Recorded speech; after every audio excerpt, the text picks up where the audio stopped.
Le problème quand on se lance en trading crypto, c'est qu'on est vite noyé sous un flot d'informations infinies. Analyse technique, analyse fondamentale, RSI, volume, moyenne mobile, discours de la Fed, nouvelles économiques, bande de Bollinger, conseils d'achat de Tartampion, conseils de vente de Tati Daniel, bref, on ne sait plus où donner de la tête. Mais on a quand même envie de gagner de l'argent et finalement, on finit par en perdre. Alors si tu es débutant ou que ça fait quelques temps déjà que tu fais du trading crypto sans résultat, tu es sur la bonne vidéo. Dans cette vidéo, je vais te partager deux éléments que tu dois absolument connaître et maîtriser pour enfin avoir un trading profitable. Et ces deux éléments sont tellement simples que ça en est presque insolent. Cette vidéo fait partie de la playlist Trading Crypto que je continue d'alimenter régulièrement. Alors si tu ne veux rien rater, abonne-toi à cette chaîne, c'est par ici et suis la playlist Trading. Tu peux aussi rejoindre Objectif Lune, le meilleur canal Telegram crypto. On est aujourd'hui plus de 6000 et je te laisse le lien en description de cette vidéo. Si tu ne me connais pas encore, je m'appelle Sylvain et j'anime Objectif Lune depuis 2021. Le contenu de cette chaîne tourne essentiellement autour de la crypto.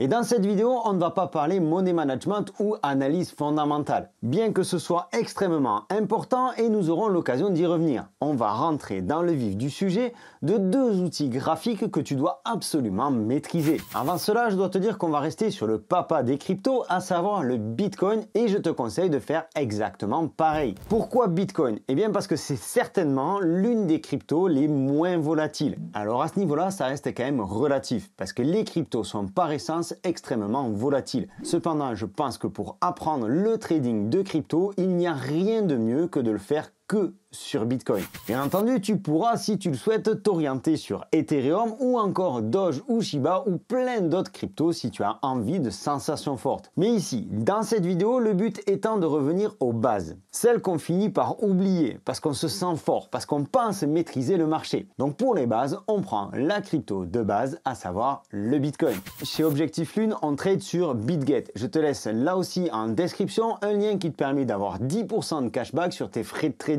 Tu cliques dessus et en plus, je t'offre l'accès à mon VIP totalement gratuit. Tout ça, c'est en description de cette vidéo et en commentaire épinglé. Maintenant que les présentations sont faites, rendez-vous sur le PC. Ah oui, juste une dernière chose, tout ce que tu vas voir dans cette vidéo, tu le trouveras dans le guide de trading gratuit que je te propose en téléchargement et là aussi, je te laisse le lien en description et en commentaire épinglé. Alors, j'ai eu la question cette semaine dans le VIP justement, on m'a demandé sur quel time frame je travaille. Je te parle de ça avant de te partager les deux outils parce que c'est important et tu vas voir que c'est également lié à ce que je vais te partager. On va agrandir la fenêtre par ici. Hop, voilà, comme tu le vois à l'écran, tu vois que je n'ai absolument aucun indicateur particulier pour cette vidéo. J'ai gardé simplement le volume par habitude et quelques moyennes mobiles qui gravitent ici, mais dont on ne parlera pas dans cette vidéo. Donc en ce qui concerne le time frame, c'est important de le comprendre, de comprendre que ça va être une des bases de notre trading. Ici, je suis en journalier, ce qu'on appelle aussi en daily. Je peux passer en weekly, c'est-à-dire en analyse sur une semaine. Et là, tu vois que j'ai quelque chose qui se dessine de totalement différent. Et on va en parler juste après dans l'analyse de tendance. Parce que l'un des deux sujets importants aujourd'hui dans cette vidéo, ce sera de comprendre ce qu'est une tendance, comment les tracer et comment on va pouvoir s'en servir pour faire un trading efficace et plutôt facile. Donc les time frames vont nous servir à analyser certes les bougies, comme tu le vois par exemple ici, est-ce qui peut ressembler à un doji. Ce qu'il est important de comprendre, c'est que la time frame va nous donner surtout un objectif en termes de temps. Ça paraît logique dit comme ça, mais effectivement si tu regardes ton graphique en une semaine, tu vas avoir plutôt des objectifs long terme. Clairement, tu le verras dans 5 minutes quand on parlera de la tendance, qu'on n'a pas du tout les mêmes objectifs en termes de temps et de prix. Donc la time frame est vraiment importante en fonction du style de trading que tu vas adopter. Est-ce que tu vas faire du trading long terme? Est-ce que tu vas faire du trading court terme, voire du trading intraday, c'est-à-dire dans la même journée, un achat et une vente dans la même journée? Ou est-ce que tu vas peut-être même faire ça sur quelques minutes ou quelques heures?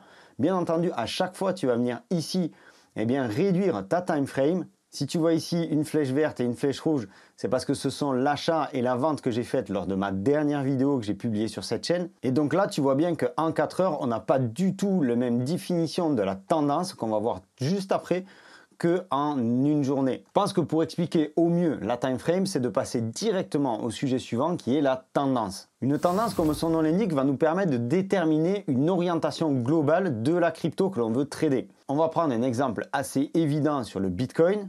Tu peux tracer des droites de tendance qui vont te permettre d'avoir un petit peu plus de visibilité sur la progression du Bitcoin. Comme tu le vois ici, on a une tendance haussière depuis le mois de décembre 2022 avec une grosse accélération ici. Et donc cette tendance-là en daily, donc en journalier, se voit très bien sur cette partie-là par exemple. Tu vois qu'ici, entre le mois d'août 2023 et le mois d'octobre 2023, on avait vraiment une tendance haussière.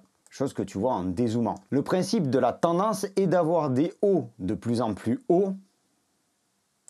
Comme tu le vois ici par exemple, ici, ici et ici. Et des bas de moins en moins bas. Comme tu le vois ici, ici ou ici. Alors tu vas me dire, Sylvain, ici, c'est quand même pas forcément plus haut que ici. Certes, mais c'est une tendance globale que l'on a sur une partie, comme je te disais, en daily, donc sur une time frame qui est plus longue. Tu peux reproduire ta droite de tendance pour venir la poser ici et tu vois que ça forme ce que je te disais, quelque chose qui ressemble plutôt à un canal. Le principe de trading de tendance, c'est très simple. On va venir acheter ici, proche de la droite de tendance du bas, et on va venir vendre ici, proche de la droite de tendance du haut. Tout simplement. Tu vois qu'actuellement, alors je ne sais pas à quel moment tu regarderas cette vidéo, mais tu vois qu'actuellement, on n'est pas forcément sur une tendance positive. Avec des bas de plus en plus bas et des hauts de moins en moins hauts.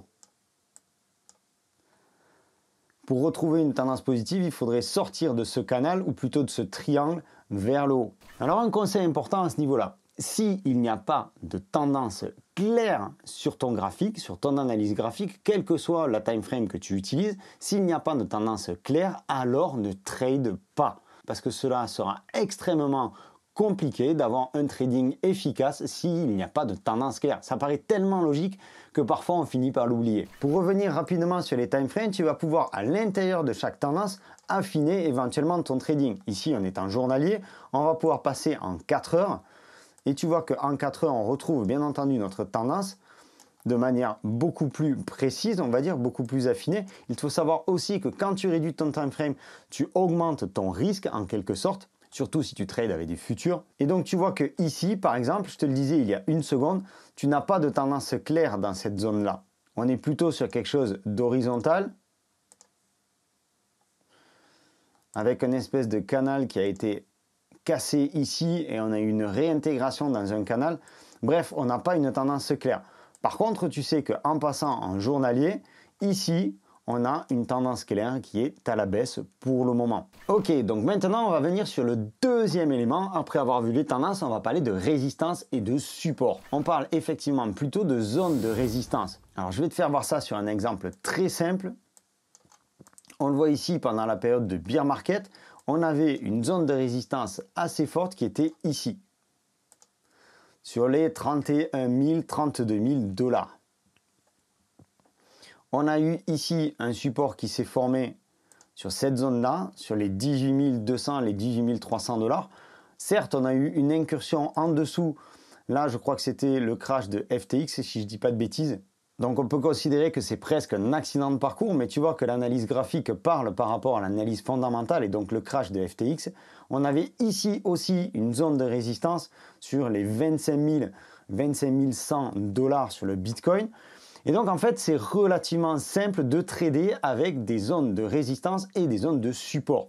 Donc tu vois ici qu'on avait un support qui s'est formé, qui a été travaillé à peu près 3 fois. Et donc ici, on a cette résistance-là qui s'est formée. Parce qu'il faut savoir que souvent, les supports se transforment en résistance ensuite. Donc ici, on a ce support-là qui ici s'est transformé en résistance pour ici. Alors je vais te l'illustrer, ce sera peut-être plus clair. Donc tu vois qu'ici, c'est venu taper ici une fois, 2 fois, 3 fois. Et ça a franchi une 4e fois par ici. Donc là, on avait un support qui est devenu résistance ici et qui donc a été franchi ici.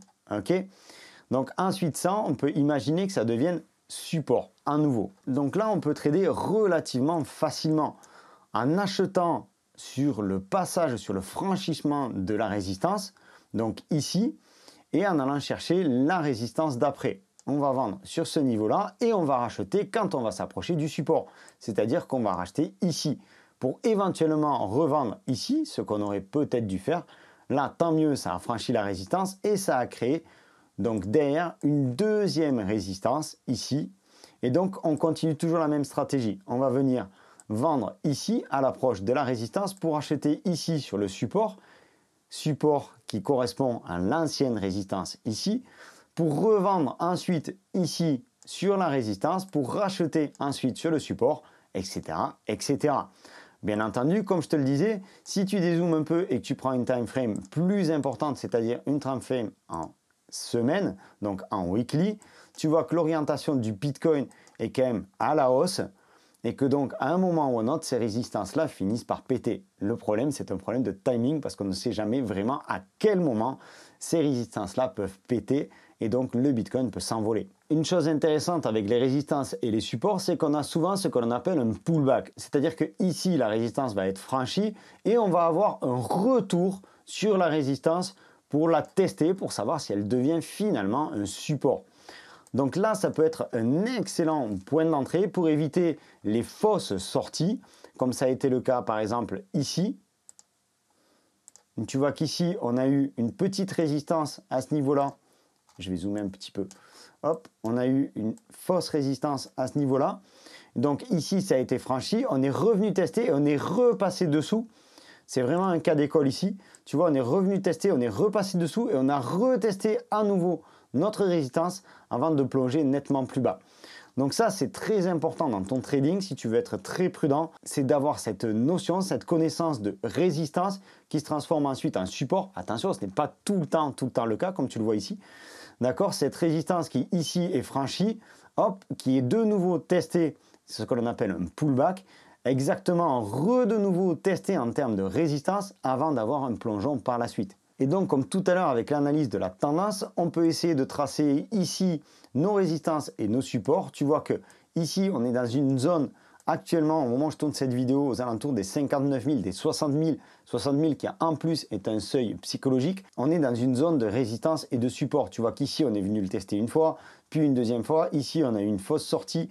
Ici, pareil, on a eu une sortie un petit peu plus importante. Ici, encore une sortie encore plus importante. Et là, ça fait quelques jours qu'on reste aux alentours de cette zone de support. Et bien entendu, tu trouveras ici aussi donc une résistance qui correspond à la zone de l'ancien ATH, de l'ancien plus haut du Bitcoin, à quelques milliers de dollars près. Alors oui, certains vont te dire qu'on arrive à déterminer des points d'entrée et des points de sortie, des points de résistance et des points de support au centime près. Personnellement, j'y crois pas trop, le marché est suffisamment volatile et puis tu verras que selon le graphique, selon la plateforme que tu utilises, tu n'as pas forcément les mêmes valeurs. Donc je préfère parler, même si là je trace des droites, je préfère parler de zones de résistance et de zones de support. Et donc tu vois qu'ici on a de nouveau cette résistance. Et c'est quand même assez flagrant puisqu'on voit qu'ici on a beaucoup d'achats sur ces parties-là. Ok, et ici forcément on a des ventes sur ces parties-là. Donc toi dans ton trading, en fait ce qu'il te faut faire, c'est faire exactement ce que font les autres. C'est-à-dire acheter sur des supports et vendre sur des résistances. Et si jamais à un moment ou à un autre, eh bien, tu as acheté et que le marché ne va pas dans le bon sens, souviens-toi d'une chose, le marché crypto reste haussier sur le long terme. Jusqu'à présent, ceci n'est pas un conseil financier et je ne saurais être responsable de tes pertes ou de tes gains. J'espère que cette vidéo t'aura apporté des éléments pour ton trading. N'oublie pas que ton style de trading doit être propre, il t'appartient en fonction de ta psychologie, de ta façon de voir le marché.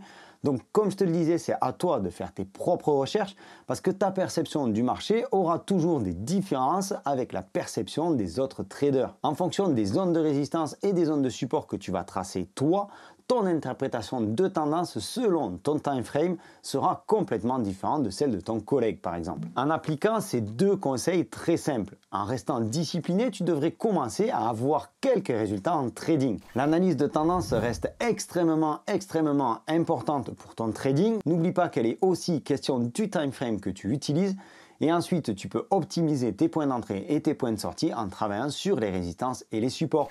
C'était Sylvain pour Objectif Lune. Je te donne rendez-vous dans une prochaine vidéo. D'ici là, prends soin de toi et de tes cryptos. Je te dis à bientôt. Ciao!